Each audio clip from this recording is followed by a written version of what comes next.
This is the new CRINEAR reference, and they are the most flattest IEM in the world, well, at least according to CRIN. And not gonna lie, I was a bit worried after seeing the graph, but luckily these are not dead boring and actually enjoyable to listen to. The two main factors here that saves the reference from becoming another, boring, neutral, dead IEM is number one, the bass section and the quality of the low end, and number two, the vocals and the scaling. Now, don't get me wrong, these are still neutral and on color. They are very clean and balanced. However, the note weight is full, the mid bass impact, the slam is very firm. It's not going to be thin or overly light, and the speed and decay of the drivers are well implemented to give you a tight and well controlled bass response. Is it very bassy and boosted? No, obviously these are not a bassy or bass head leaning IEM. The reference could definitely use more sub bass extension, deepness, more slam in general, but again, it's going for a neutral tonality,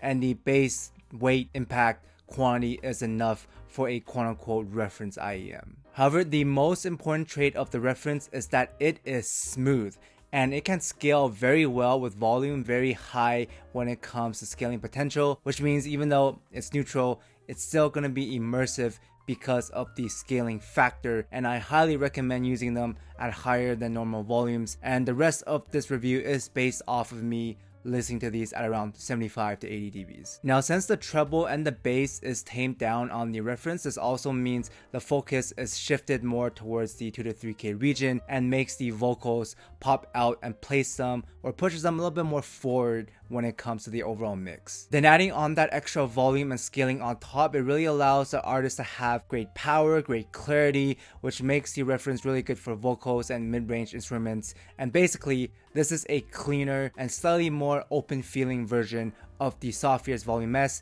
and the Odyssey 2s. If we take a look at the measurements, they graph very similar, with the Volume S being slightly warmer and thicker, the Odyssey 2s having more sub bass in general, better for male vocals and drums, and then the reference on the other hand has better separation, better clarity overall, more extension and air to the sound, making it slightly more technical than the Volume S and the Odyssey 2. Treble-wise, the reference is non-fatiguing, no peaks or sharpness, it's smooth, well extended enough in the air for a decent amount of open sense of space. The details are there, but just don't expect any crazy amount of micro details, dynamic contrast, or a very sharp pinpoint and sparkly sound when it comes to the treble or the imaging. Now, value and performance wise, the reference is what you would expect at around $300, slightly better than the Volume S, but not quite as technical as the Dusk, the Pilgrim, the Horizons, stuff around the 300 mark like the Astrals. In terms of the detail, you get pretty close with the CRINEAR Daybreaks and slightly behind the Supermix 4 and some other stuff like the Studio 4s. It is still technically capable. The layering, the separation is clean, resolution is above average, good bass texture, not overly smooth or pillowy, has clear, powerful vocals, great scaling, but it's not a value bargain if you're looking to min-max when it comes to price to performance. For example, the new CRINACLE HALCYON is basically a bassier version of the reference with a similar smooth vibe, as well as the technical department. It's smooth, it's clean, scales well, and it's nicely balanced, but it's under $200 with better sub bass extension. We'll get into the HALCYON in its full review, but it is more musical and better as an all-rounder. The low end is just a lot fuller, more extended, more alive, deeper when it comes to the rumble. It's more versatile, even though it might not be as, vocal centric and neutral as the reference. If you're looking for something good for monitoring, mixing, production, then the reference is the way to go still. Similar story with the Binary EP321, although it's not as cheap as the HALCYONs,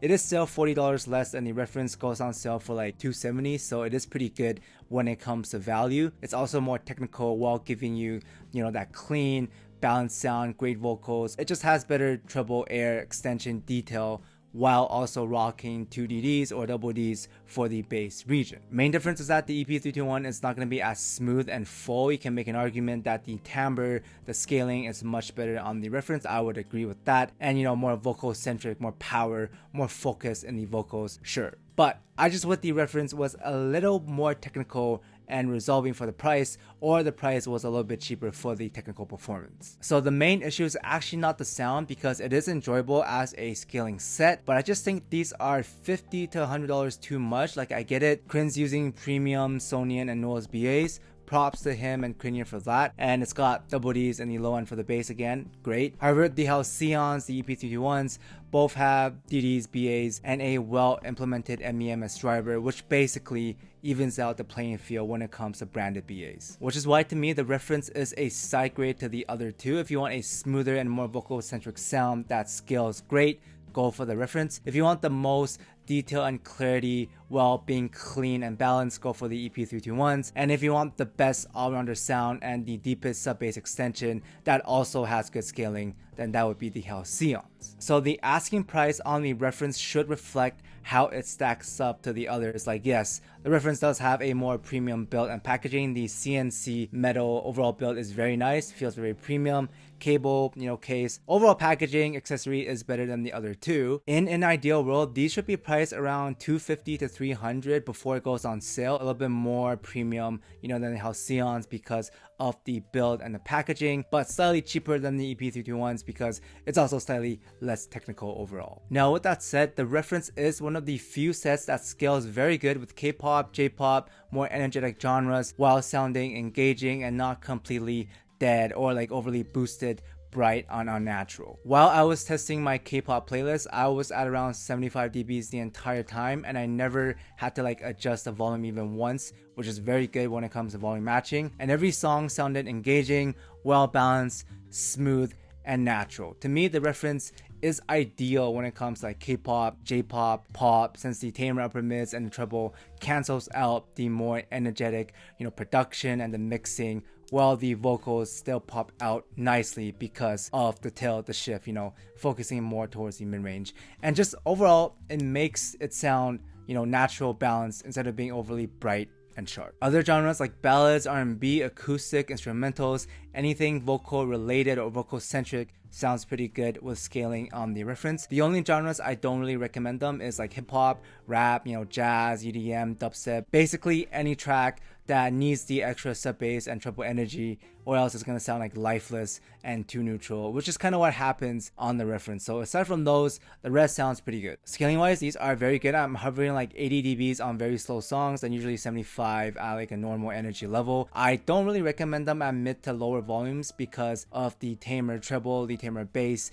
They just sound a bit dead, recessed without the extra volume and scaling, because it does take away that immersion factor because the volume increases the treble and the bass. It gets pushed more forward, makes it more engaging. So without the push and the extra volume boost, it just sounds a little bit too laid back, a little bit too distant, and not as well balanced as it is if you give it more juice. Then tip-wise, the stock KBRs are good enough, but I personally like them with the Tri-Clarions, which I'm using right now, or the ASTRAL Sennas, the Venus Velvets. You got your Spin Fits.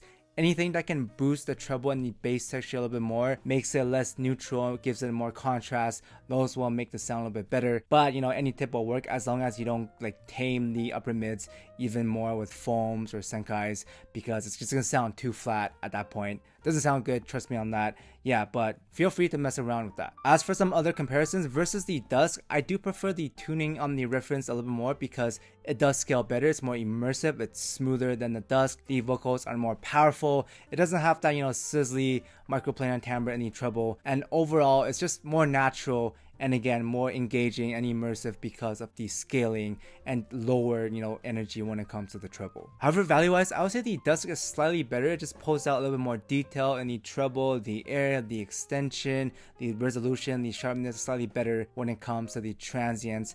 And of course you have the DSP tuning options if you want to mess around with EQ on the Dusk. But if you're going off tech alone, there are also better options for cheaper like the Super Mix 4, Chopin Astrals.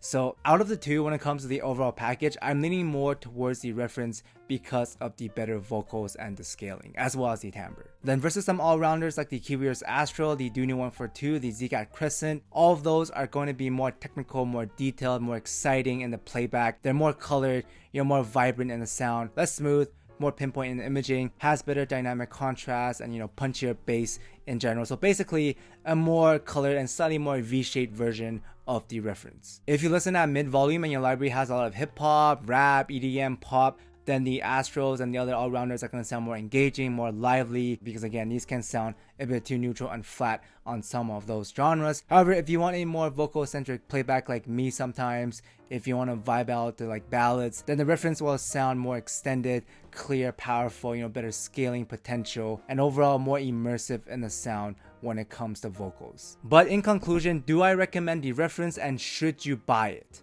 Yes, but on sale. They are a well-tuned, neutral, balanced IEM that doesn't sound dead boring, surprisingly, because of the better scaling. Bass texture is good, even though they could use more, and vocals sound pretty open and powerful. So sound-wise, I don't have an issue. Again, they're basically a cleaner version of the Volume S and the Odyssey 2s, which I also like. It's just that it's a little bit pricey given the existence of the Keybreeders HALCYON and also the EP321, which are both cheaper and I would say are a side grade than these. Like, you would expect this to be an upgrade over the HALCYON given the price, bump. Like, if you're chasing the best bang for your buck, try the Daybreaks, the Super Mix 4, the Chopin, even the Astrals, even the HALCYON, right? In that regards, are going to be better value. But if you want a smooth, high scaling vocal set, give these a shot. They are still pretty enjoyable. Anyways, I hope this review was helpful. Let me know your thoughts. If you're gonna get one or pass, what do you think of the reference? They do look pretty nice. But yeah, thanks for watching, and I'll see everyone in the next one.